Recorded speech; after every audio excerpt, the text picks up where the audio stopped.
Bir zamaniye yoktur etibar, mən də gətirmədim, bəxt bizi. Çox elçi düşüldü, qapı döyüldü. Çox evlər dedilər, çoxdanladılar.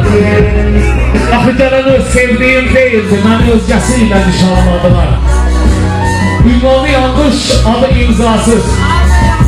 Bildim ayıq deyil qismətim ona.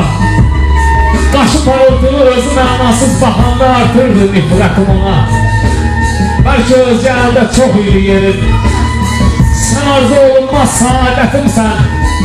Mənim barmağımda yox idi yerin. Sən mənim məcburi məhəbbətimsən. Sən məcbur almışsan həm dilindən. Çıxdım ucbatından, əhdimə dönük. Axır sevdiyimi aldın əlimdən.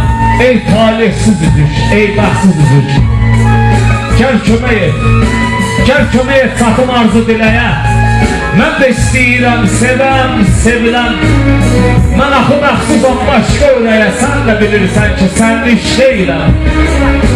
Məni məhrum etmə gənclik çağımdan. Bilirsən hər şeyin bir əlacı var.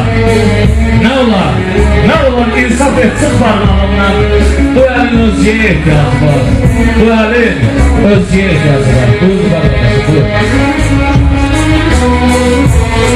Uşaq.